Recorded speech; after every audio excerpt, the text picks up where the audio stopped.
नमस्कार, मेरा नाम है संध्या गुलिया, काउंसलिंग साइकोलॉजिस्ट।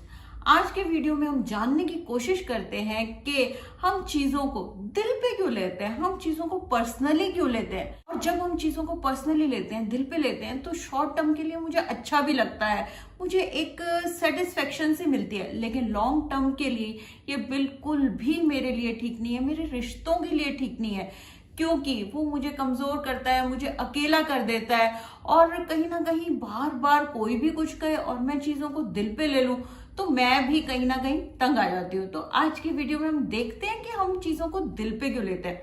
सबसे पहले तो हमें समझना होगा कि जैसे कि मैंने कहा कि हम चीजों को दिल पे लेते हैं, तो मुझे कुछ दिल से अच्छा लगता है क्योंकि वो मेरा पर्पस सॉल्व करता है। यहाँ पे यही तो हमें देखना है कि ऐसी क्या चीज है जिससे कि मैं चीजों को पर्सनली लेती हूँ।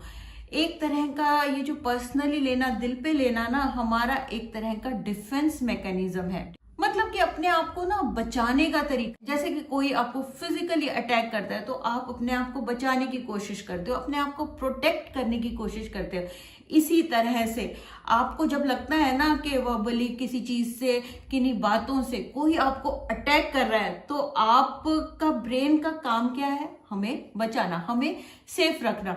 तो जब मैं बुरा मान जाती हूँ ना, मैं चीजों को पर्सनली ले लेती हूँ, कहीं ना ये जो दिल पे लेनी चीज पर्सनली लेना भी मेरा एक तरह का डिफेंस मैकेनिज्म है। ये एक तरह का पुराना बेसिक एक ना रिएक्शन है अपने आप को सेफ रखने का। जैसे कि कभी हमारे आगे कोई थ्रेट आता है, स्ट्रेस आता है, तो हम 3 तरह से रिस्पॉन्ड करते हैं: फ्लाइट, फाइट और फ्रीज। या तो उससे लड़ो, या भाग जाओ, या फ्रीज हो जाओ, मतलब कुछ नहीं करो। ये हमारे लिए बहुत जरूरी है अपने स्ट्रेस से, अपनी थ्रेट से लड़ने के लिए। इसी तरह से ये जो दिल पे लेना है ना, ये भी मॉडर्न एक कॉम्प्लेक्स एक फाइट डिफेंस मैकेनिज्म है। मतलब कि मुझ पे कोई अटैक कर रहा है, मुझे कुछ कह रहा है, तो मैं बुरा मान जाऊं, मैं अपने आप को अंदर से पूरी तरह से विड्रॉ करके अपने आप को सेफ फील कराती हूँ। इसको थोड़ा सा और समझने की कोशिश करते हैं एक एग्जाम्पल से। जैसे कि मुझे अगर लगता है और मैं हूं, मेरा वेट ज्यादा है, और मुझे कोई मिलता है और मुझे कहता है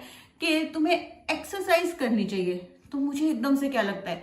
इसको क्या लगता है? मैं अट्रैक्टिव नहीं हूं, मैं लेजी हूं, मैं थोड़ी सी मोटी हूं, मैं सुंदर नहीं लगती, और मेरा दिमाग अलग अलग तरह की ऐसी चीजें को क्रिएट करना शुरू कर देता है। और ये सारी चीजें मैं अपने ऊपर ले लेती हूँ, अपने दिल पे ले लेती हूँ। अपने को प्रोटेक्ट करने के लिए दूसरे को ब्लेम करना शुरू कर देती हूँ। लोग चीजें दिल पे ज्यादा लेते हैं, वो ना दूसरे की ना माइंड रीड करते हैं। मतलब कि वो दूसरे का दिमाग पढ़ना शुरू कर देते हैं कि उसके अंदर क्या चल रहा है, और अज्यूम करते हैं कि वो सोच रहा है। और माइंड रीडिंग एक तरह की कॉग्निटिव डिस्टॉर्शन है, मतलब एक सोचने का गलत तरीका है। और जब आपको लगता है कि दूसरा आप पे अटैक कर रहा है, तो आप अपने लिए सेफ्टी क्रिएट करते हैं, अपने आप को प्रोटेक्ट करने के लिए। और उसके बाद आप क्या करते हैं? दूसरे को लेबल करना शुरू कर देते हैं। ये तो बेवकूफ है, ये जर्क है, इसको कुछ नहीं पता।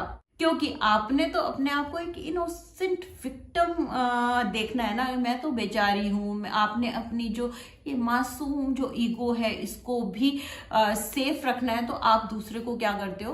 ब्लेम करना शुरू कर देते हो कि वो ही खराब। ये सब काम आप डायरेक्टली तो कह नहीं सकते, क्योंकि आप तो बुरा मान गए हो।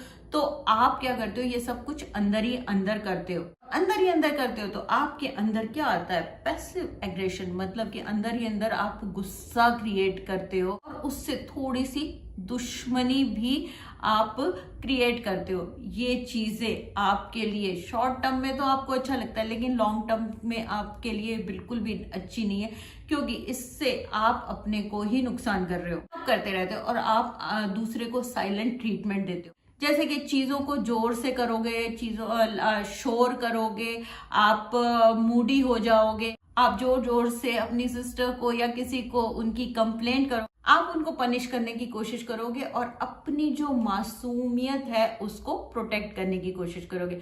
और उसके बाद जो ये आप ड्रामा कर रहे हो, ये आपका चलता जाता। आपको भी कहीं ना कहीं पता है कि इससे कोई फायदा होने वाला नहीं है, लेकिन आप इसको जारी रखते हो। आप ये भी सोचते हो क्या मैं खराब हूँ? तो पता भी है कि इस तरह से बिहेव करने से कुछ नहीं होने वाला, लेकिन ये एक तरह का इमेच्योर डिफेंस मैकेनिज्म है जिसको आप कंटिन्यू रखते हो। क्योंकि आपके लिए ये एक सेफ्टी के लिए जरूरी है। लेकिन ये बैकफायर कर जाता है, क्योंकि आप कुछ कहते तो हो नहीं, आप धीरे धीरे अंदर ही अंदर काम कर रहे हो, तो आप जो चीज आप कहना चाहते हो वो नहीं कह सकते, आप असर्टिव नहीं हो पाते। और ये आपकी पुअर बाउंड्रीज भी है, क्योंकि आप वो करना चाह रहे हो जो आप कर नहीं सकते, वो कंट्रोल करना चाहते हो जो आप कंट्रोल कर नहीं सकते, जैसे कि दूसरे क्या सोचते हैं, दूसरे क्या बिहेव करते हैं।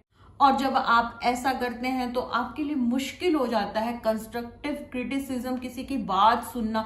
कोई आपके लिए अच्छा भी कह रहा है तो भी आप उसकी बात नहीं सुनते, लेकिन ये सुनना जरूरी है जो कि आपकी ग्रोथ के लिए, आपकी लर्निंग के लिए जरूरी है। इसलिए हमें समझना होगा कि चीजें जो हम दिल पे लेते हैं वो हमारे लिए बिल्कुल भी ठीक नहीं है, क्योंकि जब हम दिल पे लेते हैं तो मैं एक बेचारापन महसूस करती हूँ, और मैं जब किसी को अपनी बातें नहीं शेयर कर सकती, बताती नहीं हूँ, तो मैं अपने आप को अकेला महसूस करती हूँ। तो इसलिए आज ही देखिए कि लास्ट टाइम आपने ये सब कब किया था, मतलब चीजें पर्सनली कब ली थी, आपको चीजें जब दिल पे ली उसने आपका क्या पर्पस सॉल्व किया, आपने ऐसा क्यों किया, आपने ये कहाँ सीखा और इसने आपका क्या फायदा।